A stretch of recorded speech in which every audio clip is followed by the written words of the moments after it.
ಒಂದು ಕಡೆ ಸಾರಿಗೆ ಸಿಬ್ಬಂದಿ ಮುಷ್ಕರಕ್ಕೆ ಕರೆಯನ್ನು ಕೊಟ್ಟಿದ್ದಾರೆ. ಜನರು ಓಡಾಟಕ್ಕೆ ಪರಿಸ್ಥಿತಿಯೇ ಒಂದು ರೀತಿ ಪರದಾಡುವಂಥದ್ದಾಗಿದೆ. ಹೀಗಾಗಿ ಮೆಟ್ರೋ ಕಡೆ ವಾಲಿದ್ದಾರೆ ಜನರು. ಸಾರಿಗೆ ಸಿಬ್ಬಂದಿ ಮುಷ್ಕರ, ಮತ್ತೊಂದು ಕಡೆ ಮೆಟ್ರೋದಲ್ಲಿ ಜನಸಾಗರ. ಮೆಟ್ರೋ ನಿಲ್ದಾಣಗಳಲ್ಲಿ ಕಿಲೋಮೀಟರ್ ಗಟ್ಟಲೆ ಜನರ ಕ್ಯೂ ನಿಂತಿರುವಂಥದ್ದು. ಬಸ್ ಓಡಾಟದಲ್ಲಿ ವ್ಯತ್ಯಯ ಹಿನ್ನೆಲೆ ಮೆಟ್ರೋ ಮೊರೆ ಹೋಗಿದ್ದಾರೆ ಪ್ರಯಾಣಿಕರು. ಜನರಿಂದ ತುಂಬಿ ತುಳುಕ್ತಾ ಇರುವಂತಹ ಮೆಟ್ರೋ ನಿಲ್ದಾಣ. ಸಾರಿಗೆ ಸಿಬ್ಬಂದಿ ಮುಷ್ಕರ ಒಂದು ಕಡೆ ಆದರೆ ಮೆಟ್ರೋ ನಿಲ್ದಾಣದಲ್ಲಿ ಜನಸಾಗರ. ಪರ್ಯಾಯ ವ್ಯವಸ್ಥೆಯಲ್ಲಿ ಬಸ್ ಮೇಲೆ ಅವಲಂಬಿತರಾಗಿರುವಂಥವರು ಮೆಟ್ರೋಗಳ ಮೇಲೆ ಈಗ ಹೋಗಿರುವಂಥದ್ದು. ಮೆಟ್ರೋ ನಿಲ್ದಾಣಗಳಲ್ಲಿ ಕಿಲೋಮೀಟರ್ ಗಟ್ಟಲೆ ಕ್ಯೂ ನಿಂತಿದ್ದಾರಂತೆ ಜನ. ಬಸ್ ಓಡಾಟದಲ್ಲಿ ವ್ಯತ್ಯಯ ಹಿನ್ನೆಲೆ ಮೆಟ್ರೋ ಮೊರೆ ಹೋಗಿದ್ದಾರೆ. ಜನರಿಂದ ತುಂಬಿ ತುಳುಕ್ತಾ ಇರುವಂತಹ ಮೆಟ್ರೋ ನಿಲ್ದಾಣ. ಯಾಕೆಂತಂದರೆ ಒಂದು ಪೂರ್ವ ಮಾಹಿತಿ ಬೆಂಗಳೂರಿಗೆ ಆಲ್ಮೋಸ್ಟ್ ಇತ್ತು ಅಂತ ಕಾಣುತ್ತೆ. ಹೀಗಾಗಿ ಬಸ್ ಓಡಾಟದಲ್ಲಿ ವ್ಯತ್ಯಯ ಇರುವಂಥ ಕಾರಣ ಎಲ್ಲರೂ ಕೂಡ ಮೆಟ್ರೋ ಮೊರೆ ಹೋಗಿದ್ದಾರೆ ಪ್ರಯಾಣಿಕರು. ಅಂದರೆ ಕೆಲಸಕ್ಕೆ ಹೋಗೋರು ಇರಬಹುದು, ಶಾಲಾ ಕಾಲೇಜಿಗೆ ಹೋಗುವಂಥ ವಿದ್ಯಾರ್ಥಿಗಳಿರಬಹುದು, ಎಲ್ಲೂ ಕೂಡ ಈಗ ಮೆಟ್ರೋ ಮೊರೆ ಹೋಗಿರುವಂಥದ್ದು. ಇದೇ ಹಿನ್ನೆಲೆ ಕಿಲೋಮೀಟರ್ ಗಟ್ಟಲೆ ಆಲ್ಮೋಸ್ಟ್ ಕ್ಯೂ ನಿಂತಿರುವಂಥದ್ದು ಜನ. ಟಿಕೆಟ್ಗಿರಬಹುದು, ಅದು ಒಳಗಡೆ ಎಂಟ್ರೆನ್ಸ್ಗಿರಬಹುದು. ಒಂದು ರೀತಿಯಲ್ಲಿ ಈಗ ಬೆಂಗಳೂರಿನಲ್ಲಿ ಬಸ್ ಟೋಟಲಿ ಸ್ಟಾಪ್ ಆಗ್ತಾ ಇರುವಂಥ ಕಾರಣಕ್ಕೆ ಎಲ್ಲರೂ ಕೂಡ ಮೆಟ್ರೋ ಮೊರೆ ಹೋಗ್ತಾ ಇದ್ದಾರೆ. ಅದರಲ್ಲೂ ಕೂಡ ಏನಿದೆ 8:30 ಆಲ್ಮೋಸ್ಟಿಂದ 10:30-11 ಗಂಟೆವರೆಗೂ ಅದು ಪೀಕ್ ಅವರ್ಸ್ ಅಂತ ಏನು ಕರಿತೀವಲ್ಲ, ಅಂದರೆ ಎಲ್ಲರೂ ಕೂಡ ಆಫೀಸ್ಗಳಿಗೆ ಹೋಗುವಂಥ ಸಮಯ ಏನಿದೆಯಲ್ಲ, ಪರ್ಟಿಕ್ಯುಲರ್ಲಿ ಅದು IT ಅವರು ಇರಬಹುದು, ಬೇರೆ ಬೇರೆ ಭಾಗಕ್ಕೆ ಹೋಗುವಂಥವರು ಎಲ್ಲರೂ ಕೂಡ ಪೀಕ್ ಅವರ್ಸ್ನಲ್ಲಿ ಮೆಟ್ರೋ ಮೇಲೆ ಅವಲಂಬಿತರಾಗಿರ್ತಾರೆ.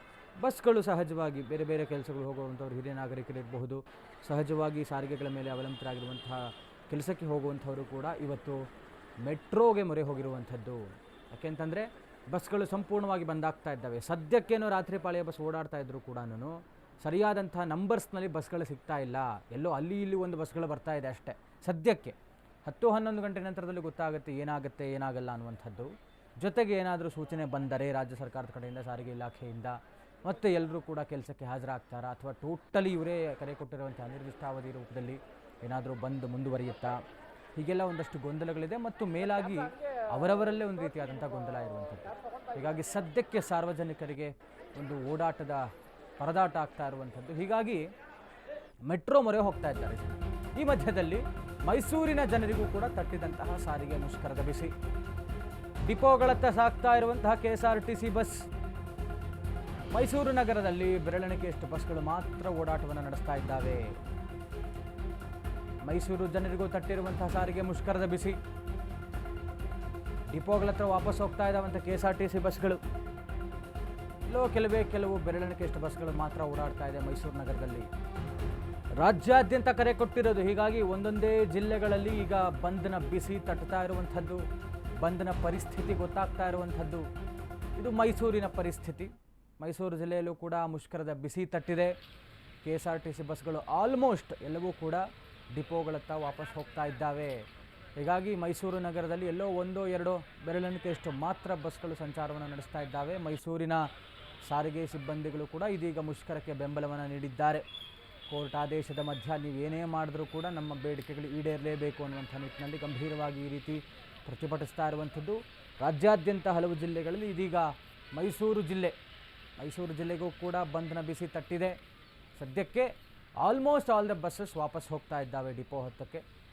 ಈಗ ಒಂದಷ್ಟು ಬಸ್ಗಳು ಓಡಾಡ್ತಾ ಇದ್ದಾವೆ ಮೈಸೂರಿನಲ್ಲಿ. ಮೈಸೂರಿನ ಸಾರಿಗೆ ಮುಷ್ಕರದ ಪರಿಸ್ಥಿತಿ ತಾವು ನೋಡ್ತಾ ಇರುವಂಥದ್ದು. ಈ ಹಿನ್ನೆಲೆ ಸಾರಿಗೆ ಸಮರ, ಖಾಸಗಿ ಬಸ್ಗಳ ಮೊರೆ ಹೋಗಿರುವಂತಹ ಜನರು. ಮೈಸೂರಿನಲ್ಲಿ ಸಾರ್ವಜನಿಕರಿಗೆ ಪರ್ಯಾಯ ವ್ಯವಸ್ಥೆಯನ್ನು ಮಾಡಿಕೊಡಲಾಗಿದೆ. ಎಲ್ಲ ಪ್ರೈವೇಟ್ ಬಸ್ ಮೇಲೆ ಹೋಗ್ತಾ ಇದ್ದಾರೆ. ಖಾಸಗಿ ಬಸ್, TT, ಟೆಂಪೋ, ಕ್ಯಾಬ್ಗಳಲ್ಲಿ ಸಂಚಾರವನ್ನು ನಡೆಸ್ತಾ ಇದ್ದಾರೆ. ಖಾಸಗಿ ಬಸ್ಗಳ ಮೊರೆ ಹೋಗಿದ್ದಾರೆ ಮೈಸೂರಿನ ಜನರು ಸಾರಿಗೆ ಸಮರಕ್ಕೆ. ಮೈಸೂರಿನಲ್ಲಿ ಸಾರ್ವಜನಿಕರಿಗೆ ಪರ್ಯಾಯ ವ್ಯವಸ್ಥೆಯನ್ನು ಮಾಡಿಕೊಡಲಾಗಿರುವಂಥದ್ದು. ಬಸ್ಗಳು ಇಲ್ಲದೇ ಇರುವಂಥ ಕಾರಣ ಖಾಸಗಿ ಬಸ್ಗಳು, TT, ಟೆಂಪೋ, ಕ್ಯಾಬ್ಗಳಲ್ಲಿ ಸಂಚಾರವನ್ನು ನಡೆಸ್ತಾ ಇದ್ದಾರೆ ಅಂತ ಮೈಸೂರಿನ ಜನ. ಸದ್ಯಕ್ಕೆ ಮೈಸೂರು ಜಿಲ್ಲೆಗೂ ಕೂಡ ಈ ಒಂದು ಮುಷ್ಕರದ ಬಿಸಿ ತಟ್ಟುತ್ತಾ ಇದೆ. ಎಲ್ಲ KSRTC ಬಸ್ಗಳು ವಾಪಸ್ ಹೋಗ್ತಾ ಇರುವಂಥ ಹಿನ್ನೆಲೆ ಅಲ್ಲಿನ ಜನರ ಒಂದು ಪರದಾಟ ಕೇಳೋರು ಯಾರು. ಹೀಗಾಗಿ ಒಂದು ಪರ್ಯಾಯ ವ್ಯವಸ್ಥೆಯನ್ನು ಮಾಡಿಕೊಂಡಿದ್ದಾರೆ. ಹೀಗಾಗಿ ಅವರು ಪ್ರೈವೇಟ್ ಬಸ್ಗಳು, ಟೆಂಪೋ, TT, ಕ್ಯಾಬ್ಗಳಲ್ಲಿ ಓಡಾಟವನ್ನು ನಡೆಸ್ತಾ ಇದ್ದಾರಂತೆ. ಸದ್ಯಕ್ಕೆ ಒಂದಷ್ಟು ಬಸ್ಗಳು ಮಾತ್ರ ಗೌರ್ಮೆಂಟ್ ಬಸ್ಸಸ್ ಓಡಾಡ್ತಾ ಇದೆ. ಅದು ಕೂಡ ಇನ್ನು ಸ್ವಲ್ಪ ಹೊತ್ತಲ್ಲಿ ಎಲ್ಲವೂ ಕೂಡ ಸಂಪೂರ್ಣವಾಗಿ ಬಂದಾಗುತ್ತೆ ಅಂತ ಹೇಳಲಾಗ್ತಾ ಇದೆ. ರಾಜ್ಯಾದ್ಯಂತ ಕರೆ ಕೊಟ್ಟಿರುವಂಥ ಮುಷ್ಕರ ಇದು. ಮೈಸೂರಿನ ಪರಿಸ್ಥಿತಿ, ಮೈಸೂರಿಗೂ ಕೂಡ ಇದೀಗ ಬನ್ನ ಬಿಸಿ ತಟ್ಟಿರುವಂಥದ್ದು. ಹೀಗಾಗಿ ಎಲ್ಲ KSRTC ಬಸ್ ಡಿಪೋ ಅಲ್ಲೇ ನಿಲ್ತಾ ಇದೆ. ಜನ ಹೇಗೆ ಓಡಾಡಬೇಕು ಅನ್ನುವಂಥ ಕಾರಣಕ್ಕೆ ಈಗ ನನ್ನ ಪ್ರಕಾರ ನಿಜವಾದ ಹಬ್ಬ ಪ್ರೈವೇಟ್ ಬಸ್ಸುಗಳವ್ರಿಗೆ. ಅವ್ರು ಮಾಡ್ಕೊಂಡು ಹಾಗೆ ಇರುತ್ತೆ, ಅವರೇ ರೇಟ್ ಇಟ್ಟಂಗೆ ರೇಟ್ ಇರುತ್ತೆ, ದುಡ್ಡು ಮಾಡ್ಕೊಂಡಂಗೆ ದುಡ್ಡು ಮಾಡ್ಕೊಳ್ತಾರೆ. ಕ್ಯಾಬ್ ಇರಬಹುದು, ಆಟೋದವರು ಇರಬಹುದು, ಪ್ರೈವೇಟ್ ಬಸ್ಗಳಿರಬಹುದು, ಒಂದು ರೀತಿಯಲ್ಲಿ ಸುಲಿಗೆಗಿಳಿದು ಬಿಡ್ತಾರೆ.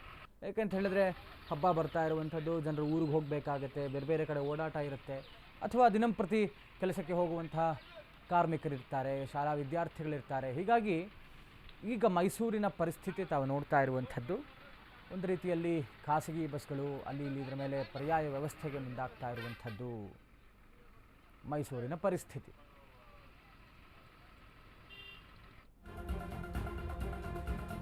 ಸಾರಿಗೆ ಮುಷ್ಕರ ಇರುವಂಥ ಹಿನ್ನೆಲೆಯಲ್ಲಿ BMTC ಒಂದು ಪರ್ಯಾಯವಾದಂಥ ಪ್ಲಾನ್ ಮಾಡಿಕೊಂಡಿದೆ. ಬಹುತೇಕ ರೋಡಿಗಿಳಿಯಲಿವೆ ಎಲೆಕ್ಟ್ರಿಕ್ ಬಸ್ಗಳು. BMTCಯಲ್ಲಿವೆ 2450ಕ್ಕೂ ಹೆಚ್ಚು ಎಲೆಕ್ಟ್ರಿಕ್ ಬಸ್ಗಳು. ಮುಷ್ಕರದಲ್ಲಿ ಭಾಗಿಯಾಗೋದಿಲ್ಲ ಎಂದು ಸಿಬ್ಬಂದಿಗಳು ಸಹಿ ಹಾಕಿಬಿಟ್ಟಿದ್ದಾರಂತೆ, ಎಲೆಕ್ಟ್ರಿಕ್ ಬಸ್ ಸಿಬ್ಬಂದಿ. ಇತ್ತೀಚೆಗೆ ಹೊಸದಾಗಿ 3000ಕ್ಕೂ ಹೆಚ್ಚು ಸಿಬ್ಬಂದಿಯನ್ನು ನೇಮಕ ಮಾಡಿಕೊಳ್ಳಲಾಗಿತ್ತು ಎಲೆಕ್ಟ್ರಿಕ್ ಬಸ್ಗಳಿಗೆ. ಹೀಗಾಗಿ ಇಂದು ಬಹುತೇಕ ಸಿಬ್ಬಂದಿ ಕೆಲಸಕ್ಕೆ ಹಾಜರಾಗುವಂತಹ ಸಾಧ್ಯತೆ ಇದೆ.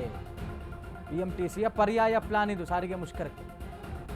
ಬಹುತೇಕ ಎಲೆಕ್ಟ್ರಿಕ್ ಬಸ್ಗಳು ಇವತ್ತು ರೋಡಿಗಿಳಿತಾ ಇದ್ದಾವೆ.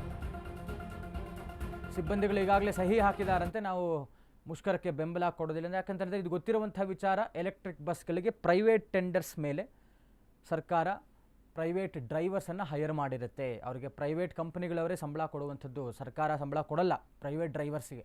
ಇದು ಪ್ರೈವೇಟ್ ಟೆಂಡರ್ಲಿ ತಗೊಳ್ಳುವಂಥದ್ದು. ಈ ತಾವು ನೋಡ್ತಾ ಇರುವಂಥದ್ದು ಸ್ಕ್ರೀನ್ನಲ್ಲಿ ಏನು ನೋಡ್ತಾ ಇದ್ದೀರಲ್ಲ, AC ಬಸ್ಗಳು ಮತ್ತು BMTCಯ ಎಲೆಕ್ಟ್ರಿಕ್ ಬಸ್ಗಳು, ನಾನ್ AC ಬಸ್ಗಳು ಕೂಡ ಅದಕ್ಕೆ ಪ್ರೈವೇಟ್ ಟೆಂಡರ್ನಲ್ಲಿ ಡ್ರೈವರ್ಸ್ನ ತೆಗೆದುಕೊಳ್ತಾರೆ, ಅವರಿಗೆ ಕಂಪನಿಗಳೇ ಪೇ ಮಾಡುವಂಥದ್ದು. ಹೀಗಾಗಿ ಅವರು ಒಂದು ರೀತಿಯಲ್ಲಿ ಒಂದು ಅಫಿಷಿಯಲ್ ಸೈನಿಂಗ್ಸ್ ಇರುತ್ತೆ, ರೆಕಾರ್ಡ್ಸ್ ಇರುತ್ತೆ. ಹೀಗಾಗಿ ಈಗಾಗಲೇ ಅವರು ಮುಷ್ಕರಕ್ಕೆ ನಾವು ಬೆಂಬಲ ಕೊಡೋದಿಲ್ಲ ಅನ್ನುವಂಥ ನಿಟ್ಟಿನಲ್ಲಿ ಸಹಿ ಹಾಕಿದ್ದಾರೆ.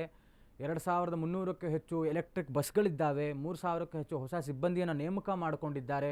ಅವರ ಬೆಂಬಲ ಇಲ್ಲ ಅನ್ನುವಂಥದ್ದು ಬಹಳ ಸ್ಪಷ್ಟವಾಗಿ ಗೊತ್ತಾಗ್ತಾ ಇದೆ. ಹೀಗಾಗಿ BMTCಯಿಂದ ಬೆಂಗಳೂರಿನಲ್ಲಿ ಪ್ರಮುಖವಾಗಿ ಪರ್ಯಾಯ ವ್ಯವಸ್ಥೆಯನ್ನು ಮಾಡಿಕೊಂಡಿರುವಂಥದ್ದು. ರಾಜ್ಯದ ಬೇರೆ ಜಿಲ್ಲೆಗಳಲ್ಲಿ ಬಂದ್ ಮುಷ್ಕರ ಏನಿದೆ ಅದು ನಡೆಯುತ್ತೆ. ಅಲ್ಲಿ ಪರ್ಯಾಯ ವ್ಯವಸ್ಥೆಯಾಗಿ ಇವರು ಪ್ರೈವೇಟ್ ಬಸ್ಗಳ ವ್ಯವಸ್ಥೆ ಮಾಡ್ಕೊಂಡಿದ್ದಾರೆ, ಕ್ಯಾಬ್ಗಳು, TTನ ವ್ಯವಸ್ಥೆ ಮಾಡ್ಕೊಂಡಿದ್ದಾರೆ. ಅದರ ಬಹುತೇಕ ಪ್ರಮುಖವಾಗಿ ರಾಜ್ಯ ರಾಜಧಾನಿ ಬೆಂಗಳೂರಿನಲ್ಲಿ BMTC ಓಡಾಟ ಏನಿದೆಯಲ್ಲ, ಹೀಗಾಗಿ ಪರ್ಯಾಯ ವ್ಯವಸ್ಥೆ ಮಾಡ್ಕೊಳ್ತಾ ಇರುವಂಥದ್ದು BMTC ಎಲೆಕ್ಟ್ರಿಕ್ ಬಸ್ಗಳನ್ನು ರೋಡ್ಗಿಳಿಸುವಂತಹ ಪ್ಲಾನ್. ಆ್ಯಸ್ ಇನ್ ಅವರು ಪ್ರೈವೇಟ್ ಡ್ರೈವರ್ಸ್ ಆದ್ದರಿಂದ, ಪ್ರೈವೇಟ್ ಟೆಂಡರ್ನಲ್ಲಿ ಬರುವಂತಹ ಡ್ರೈವರ್ಸ್ ಆದ್ದರಿಂದ ಅವರ ಸಂಪೂರ್ಣವಾದಂಥ ಬೆಂಬಲ ಈ ಒಂದು ಮುಷ್ಕರಕ್ಕೆ ಇಲ್ಲ.